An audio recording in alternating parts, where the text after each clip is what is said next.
Hey, comic book fans! Welcome back to Comic Book Corner 2.0, and you're just about to watch Mike Spider Slayer's comic book countdown. That's right, guys. This week there were actually lots of great comics to read. There weren't too many crappy ones, which is nice. And there was a total of 13 altogether. So instead of wasting time with me rambling on, let's just go ahead and jump right into it, shall we? Here we go. Number 13. Bam! Deadpool kills Deadpool. You're probably like, gee, Mike, surprise, surprise, Deadpool. Why did you buy this issue? Let me tell you the story between me and Deadpool, okay? Deadpool's like an ex-girlfriend to me, alright? It's like she seems appealing to go back to, looks attractive, and I'm like, God, I might want to get back with Deadpool. Let's see what happens. Open it up, take a look, take a gander, touch it, feel it. Nah, no good. I've outgrown it. And that's what happened with this particular issue. I thought that I would really like this, that something would really change for me, but I guess I'm just not into Deadpool's humor anymore. Colin Bunn is actually the writer of this book, and the artwork is actually not that bad. I like the artwork in here, and the book has to offer the Deadpool core, which there's an actual couple of new guys in here. One guy with like some kind of gas mask or whatever it is. But basically, the premise of this book is they have to go after all these interdimensional other Deadpools before he kills or they kill all the good Deadpool. I don't know, but it was just really weird, and I found actually that this was a little disturbing with the Watcher having Deadpool #1 on his little finger there, his foam finger. Yeah, I don't know. I'm just not enjoying it. I probably won't pick up the next issue. It's just not worth it for me. So I'm giving this one a 2 out of 5. Number 12. Earth 2. Um, yeah, I mean, okay, with Earth 2, it's good, but it's not great. And it's always been just good, but not great. And I feel by now that this title needs to be great. It has good artwork, like solid artwork. Like, I really enjoyed this. Okay, looking at it is a fantastic book. James Robinson, nice job, okay, with, putting out a consistent book each week. Nikolai Scott is the penciler. But I didn't find any real progression in this particular issue. We knew that the Wonders here were going to go into war with Steppenwolf. We've known that actually for a long time. And we see this in this actual issue that the war is just starting. And they meet up with the actual world army. And obviously they're having discussions on what they should and shouldn't do. And you're kind of just like, okay. And here again, here's the fleet. Nice artwork, great book to look at. Always a decent amount of dialogue to read. And, you find out at the end of this issue, this is what happens. Leaves you with the cliffhanger like usual, and it's Steppenwolf and his people. Again, it's an average book. It's a 3 out of 5. It's just enough for me to keep buying it because I want to know what happens. But what the frick is Batman? He made that one appearance in that flippin' annual book for 2 panels. I think he made one other little appearance, and he's gone. I want to see Batman. Okay? Done. Number 11. Venom, issue number 37. Colin Bunn, writes this book. And just as he did Deadpool. And Venom has been a little bit more of a better trend lately with the symbiote slayers and toxin and stories that you like to see. But I think this issue starts to take a little bit of a downturn, mainly because of the art. Kim Giacchetto is the actual artist in this book, and when it comes to the human part of the art, I don't find it attractive whatsoever. This is Flash Thompson. I get the feel that you're trying to get at. You're trying to get this dark, eerie 70s feel. But this style is starting to get a little bit oversaturated, especially for Marvel. It's like we're going way back to this old school, dark looking, you know, look, just draw comics. Draw comics that are fun to look at, and just stop trying to always go outside the box so much. But every person in this book actually has like a pointy nose, and that just bugged the crap out of me for some reason.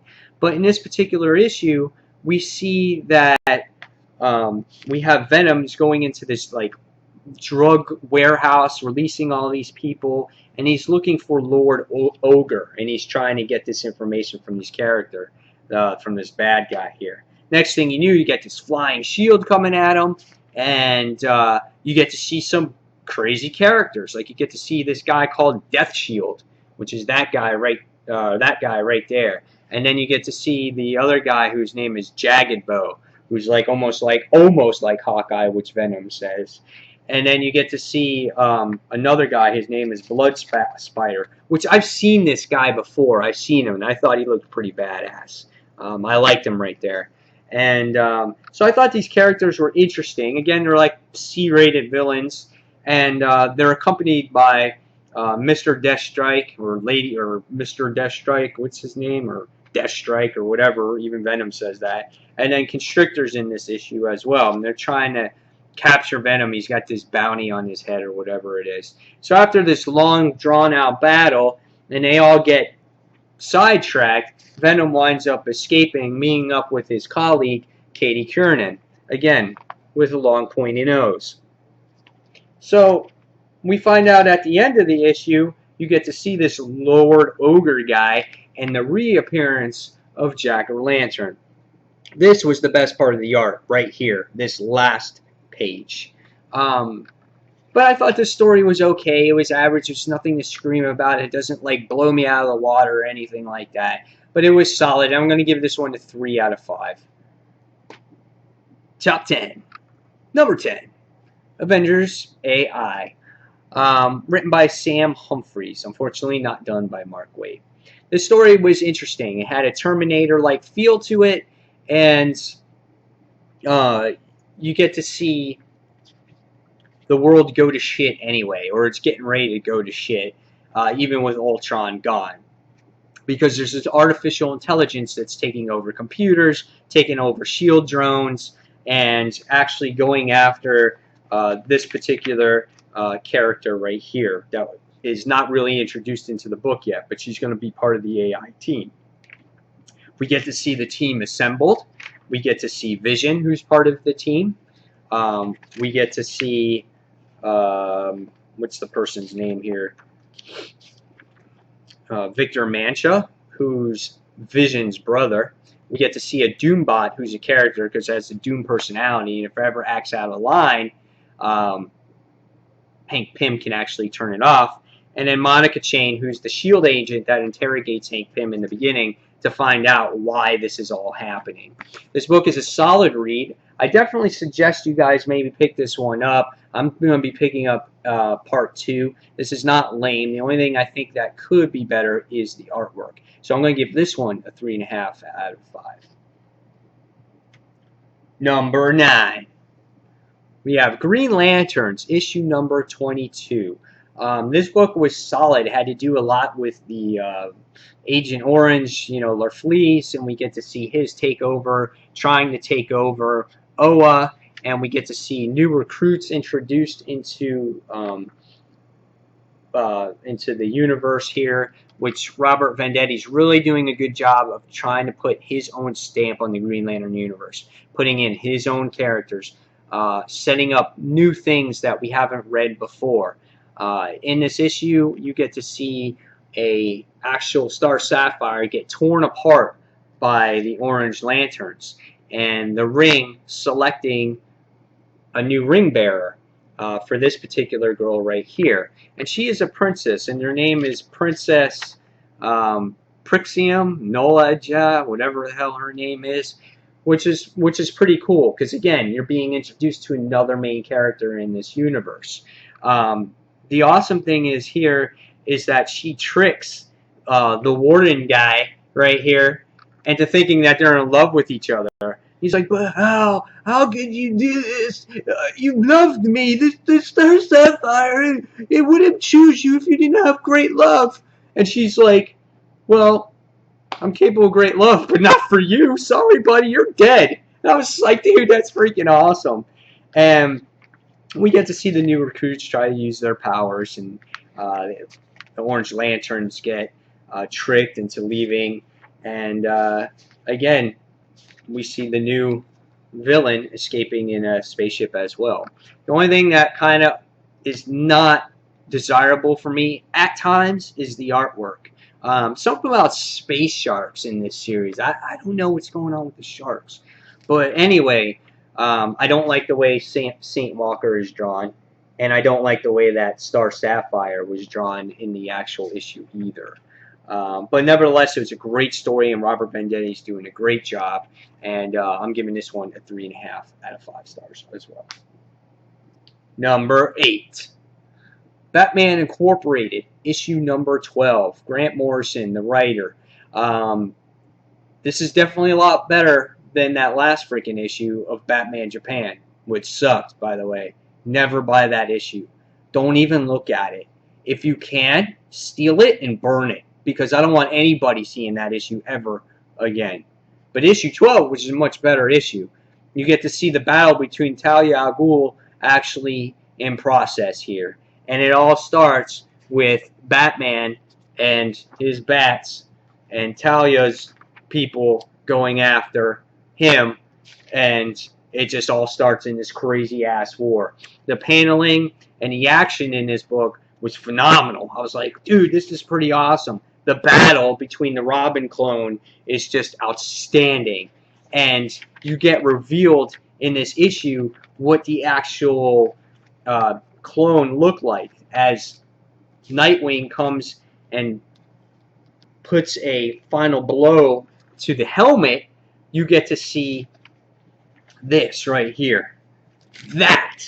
What the hell is that? That is like, the clone was like aged artificially to be a lot older, but it still has a child's head. And you're just like, oh my god, that's disgusting. What the hell is that? And then in the end of it all, he escapes, and Talia wants nothing to do with it because she feels that it's failed. And she just, heartless. All done. See you later, baby head Robin, clone. Dead, gone, just like that. It's like, shit. And then you get, headed off with the cliffhanger. This was a good book. Had lots of action, great battle, and I suggested you guys pick this one up. I'm also giving this one a 3.5 out of 5 stars. Number 7, Swamp Thing. This is a pretty good book. This has to do with the cedar. The writer of this actual book, excuse me 1 second, can't find the actual writer. Forgot this guy's name. He's taken over for Scott Snyder now. Charles Soule is the writer, and Kano is the penciler. It's decent art. It's nothing to go crazy about, but it's still got that eerie Swamp Thing feel to it. Not as sick or disturbing as the art before, but the story is pretty interesting here. You get to see the cedar come into, I think it's Scotland, and what happens is he sees these two people, and they just are all depressed because their winery or their bar has shut down, and there's nothing left. That was like their economy. And the next thing you see is the cedar just throws a seed on the ground. Freaking tree just starts sprouting out of nowhere, and they're like, dude, it's whiskey. And the town just starts drinking, and they drink and they drink and they drink, and there's this confrontation with Swamp Thing and Constantine, and Constantine's trying to persuade Swamp Thing about, this is what these people need, this is what they're about, brings their economy back, brings everything back. Well, it can't be as simple as that. Not everything is peaches and cream for these Scotland people anymore. What happens is you got people kicking each other in the balls, and you got people stomping on each other's heads, and this whiskey, supposed whiskey, actually possesses these people and makes them evil. And let's just say Constantine is involved in the whole thing too, and he announces himself as king. with a broken bottle on his head. That's interesting. But in the end, you see that all these people now possess this crazy ass key, is basically trying to kill Swamp Thing. Interesting book, interesting story. Where it goes, I have no idea, but there's only one other part. This is a two-part story arc. But this was good. I enjoyed it. 3.5 out of 5 stars. Number 6. Yeah, look at that cover. I like it. J. Scott Campbell's Oz, issue 1 by Zenescope. You open it up, and you have this right here. As you can see, now you can see how I remember my numbers now, because before I used to didn't, so I used Post-its for them. But that's the cover. That's the cover right there. Again, now you can see it without the Post-it. So I love J. Scott Campbell's art. Unfortunately, the artwork is not the same inside the book. At times, the art is definitely good.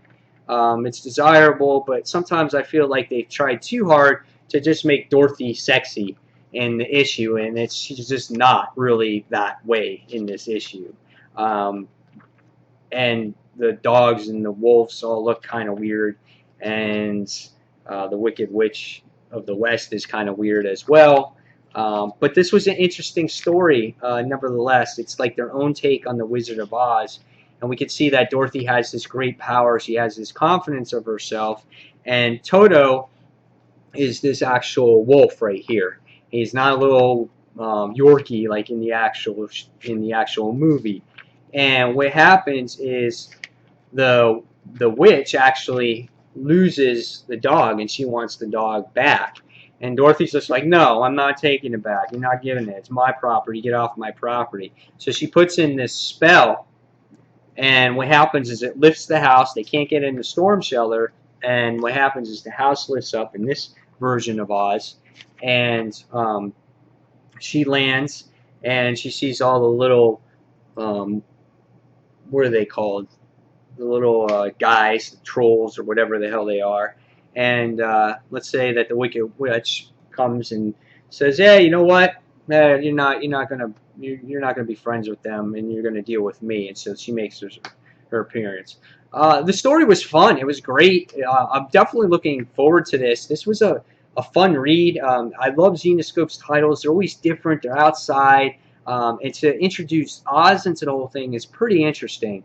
At the end of the issue, you get the whole map of Oz, which I really loved, and you get to see everything from the bog, the haunted forest, the yellow brick road, the Conqueror Zone, all the way to the Kingdom of Zion and the Emerald City, which I thought was really nice. Definitely looking forward to it. This is issue 2 right here, and Zenescope puts out great stuff. They have another title coming out called No Tomorrow, which has to do with death. So cool things here. I truly enjoyed this one. This definitely was a surprise for me, and that's why I got this in number 6 vote. 3.5 out of 5, by the way. Top 5. Number 5. Trinity of Sin, Pandora. I give this one 4 stars. I gave it an in-depth review on my channel. This was a great story, a great type of prelude into the Trinity War. Pandora, you really get to know who she is, where she came from, what the 7 sins are, what they represent, and all the pain that she's been through in the centuries and centuries and centuries. The book is written by Ray Fonks. There's different artists, different layout artists on here, but the art was very good. It was very nice to look at, and again, I've showed this page a couple times because I truly enjoyed actually looking at this book. And the main thing was seeing the pain and everything and the anguish that she's gone through over the years to try to stop these 7 deadly sins. And you get the introduction to what's going to happen in the future. And this was a great read. I really liked it, and I gave this one a 4 out of 5. Check this one out, and the Trinity War is coming out this Wednesday, starting this week, guys. Number 4. Batwing, issue number 22. I love Batwing, man. Batwing is so badass. I'm going to do an in-depth review on Dark Avenger Inc. on this particular issue. It's such a great read. There's so much action in here. Luke Fox gets overwhelmed by the what are they called, the Marabouta, and they go and they want to capture his father, which is Lucius Fox, because he creates all the tech for Batman, and Luke goes after all of them to try to prevent them from stealing his father, which he's totally unsuccessful about. He totally fails, and he's kind of at the mercy of Batman because Batman says, you know what, you got to watch your father. So in the end, Luke actually disobeys Batman and goes into the files and starts finding all the designs for all the different Batman suits, which is totally awesome. And he gets a suit, he finds it, and he winds up going into battle and winds up joining Batman in this whole ordeal. And what happens is Lucius Fox gets captured and tries to find out all this information on him. And let's find out at the end of this, you get this big-ass bug-like creature that's going to try to stop Batman and Batwing. It's just a great and fun series. I loved it. And you got to love next when it says next. Oh, it's bad. Fun read. Truly enjoy it. This is written by Jimmy Palmiotti and Justin Gray, who is the artist in this book, and they're doing a great job on this book. So if you guys have not picked this one up, pick it up. It's a good series, entertaining read, and this gets a 4 out of 5 on the countdown this week. Top three. Number 3, Green Arrow, issue number 22. This book was awesome.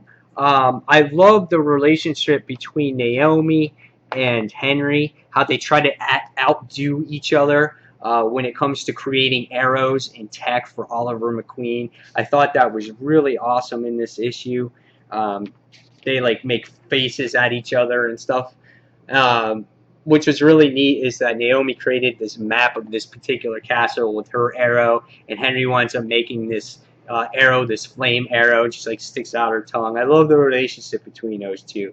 But Oliver winds up going down, and he goes and tries to rescue this this girl down here. And what happens is he comes across this person named Vertigo, and he's like, "Oh, what's happening?" And he's freaking out, and it's just like you can see that he's sitting there, can't collect his thoughts. He's like, "Oh shit, man!" He's like, "I don't know what's going on." He's like, "What's going on?" So his name is Count Vertigo. And then what happens is Henry winds up coming up with this idea. He's like, "Dude, you know," he's like, "You gotta throw your arrows at him or whatever it is." He's like, "What?" And this is a great artwork page right here. It's like you see his mind is like blowing. It's awesome. And he's like, "Just do it." He's just like, "Do it." He's like, "Throw your quiver." And he goes, "Okay, whatever." And it distorts his mind so they can escape. And at the end of this, you get this huge bombshell. So if you guys don't want to listen to this, just wait about 20 seconds or so, okay? The girl that was Komodo's daughter is not his daughter. And her name is Amiko. And it's actually Oliver McQueen's sister. And you're like, what? That chick is freaky. How can that be related to him? And that was nuts. And yes, that is Komodo's wife right there, which is crazy. I was just like, oh my god, it's so awesome. I was like, I was pumped after that. I was like, I can't wait to read the next issue. So like these 3 issues that I'm showing you have this surprise factor on them. And that's why these got these top 3 ratings for me. But Green Arrow is a great read. Oh my god, Jeff Lemire, man, you've done justice to this book. So here we go. Number 2. Oh, What If Avengers vs. X-Men. Issue number 1. This book was great. This book, by the way, got a 4.5 out of 5.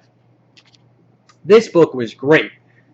The reason why I gave it a 5-star rating was because it had this wow factor in it that just surprised the shit out of me. I was like, oh my god, this is awesome. This is the best What If book I've ever read. And the cool thing is it's 4 issues, and you've never had a What If story last this long. So how all the other tales are going to be told will be interesting. And I think this is my version, or this is their version, of like an uncut series or their alternate idea of what Avengers vs. X-Men should have been about. And you're going to get it a lot more compressed, not so drawn out, and I feel you're going to get a lot more action out of this. But in this issue, you find out that Magneto's in charge of everything. He's the one that's conducted the war between the Avengers vs. X-Men, and you find out a particular death at this issue, and I'll tell you in a second because I think a lot of people know this by now.